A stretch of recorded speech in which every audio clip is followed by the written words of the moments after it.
அப்படிங்கும்போது ரொம்ப சந்தோஷமாக இருக்குது. செந்தில் நினச்சா ரொம்ப ப்ரௌடு அவனுக்குலாம். அன்றைக்கி மேடம் இல்லை சார் இருந்தாங்க.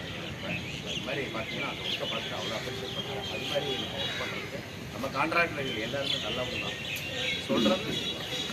இப்போ நம்ம நினச்சது தான் அவர் செஞ்சுருக்காரு. இப்போ நம்ம 3 கான்ட்ராக்டருக்கு ஒரு ரூல்ஸ் லாஸ் வாங்கியிருக்கோம். மேடம் வந்ததுக்கப்புறம் இந்த ஸ்ட்ரக்சர் தான் செய்யணுங்கிறது கொடுத்தோம்.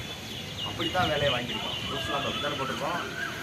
நம்ம என்ன நினச்சோமோ அதை தான் அவங்க செஞ்சுருக்காங்க. அதே கான்ட்ராக்டர்ஸை வச்சு தான் நாங்கள் அந்த வேலையை வாங்கியிருக்கோம்.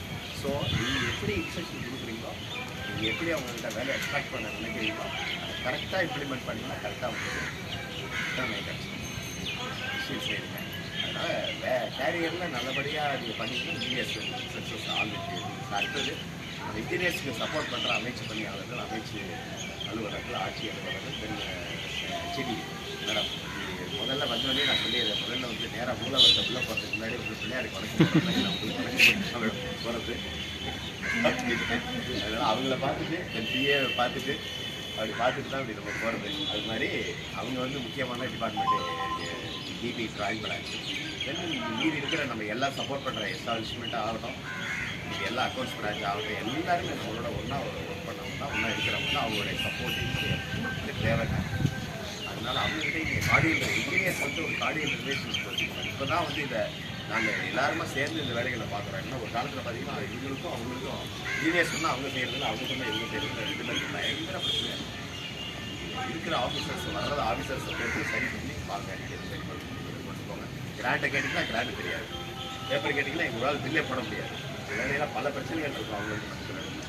இது அப்புறம் வெயில் தான் தலைவலியாக இருக்கும். பார்த்தீங்கன்னா இந்த பிரச்சனையெல்லாம் நம்ம டிவிஷனில் ஏன்னா எல்லாருமே ஆடியல் ரிலேஷன்ஷிப்பில் தான் மெயின்டைன் பண்ணியிருக்காங்க.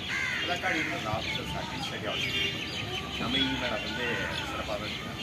இன்னும் எனக்கு தெரிஞ்சு நான் சொல்லியிருக்கேன், மேடத்தை வந்து நம்ம எப்படி வச்சுக்கணும்னா ஃபஸ்ட் டைம் நானும் பார்க்கும்போது ஆளெல்லாம் பார்த்தோன்னே சாப்பிட்டாலும் ஃபஸ்ட்டு வந்தவங்க பரவாயில்ல. சார் வந்து பார்க்கும்போது கொஞ்சம் அப்படி எப்படி தான் தெரிவார். அவர் ரொம்ப வருஷமாக எனக்கு தெரியும். பேசுனதுக்கப்புறம் சரியாயிடுவாங்க. மேடத்தை வந்து ஃபஸ்ட்டு பார்த்தோன்னே சாப்பிட்டா தெரிஞ்சுது. ரைட் தான் அப்படி சாப்பிட்டு மேடம் தான் நம்மள மாதிரி தான் இருப்பாங்க போல அப்படின்னு நினச்சோம். அதுக்கப்புறம் அவங்க நடவடிக்கைகள்லாம் பார்க்கும்போது ஒர்க்கில் ரொம்ப ஷார்ப்பாக இருக்கும். சரி ஃபஸ்ட்டு ப்ரொமோஷனில் வந்திருக்காங்க, அதனால் கொஞ்ச நாளைக்கு ஷார்ப்பாக இருப்பாங்க, அப்புறமா கொஞ்ச நாளைக்கு சரியாயிடுவாங்கன்னு பார்த்தா அவங்க அப்படியே அதே ஸ்டாண்டில் அப்படியே இருக்காங்க. அதனால் அதுக்கப்புறம் அவங்க என்ன நினைக்கிறாங்களோ அந்த ரூட்டுக்கு தான் நம்ம போயாகும். அப்படிங்கும்போது அப்போ என்னுடைய கொள்கையை நான் மாற்றிக்க முடியாது. அவங்க நினைக்கிறதே நம்ம உங்களுக்கு எக்ஸ்ட்ராக்ட் பண்ணி ஆகணும். சேல்ஸு புதுசு ஆளு அவங்களுக்கு தெரியல. இப்போ நம்ம எந்த வழியை கையாளி இல்லை சரி பண்ணணும் அப்படிங்கும்போது அவங்க பற்றி சொல்லணும் அப்படின்னு பார்க்கணும். ஒரு பேப்பர் போனாங்க ஈவன்தோ இந்த கம்ப்ளீஷன் சர்டிஃபிகேட் அப்படிங்கிற முஸ்லீம்ஸை வந்து கையில் எடுத்துருக்கு. மொத்த பேப்பர்னாலும் இந்த வாங்கியே தீர்வேன் வாங்கி சாதிச்சது அம்மாவோட பெருமை. பீரியடில் வந்து என்னென்னா 10-50 ஒர்க்கு நடந்துருக்குன்னா அது 10 தான் கொடுப்பாங்க.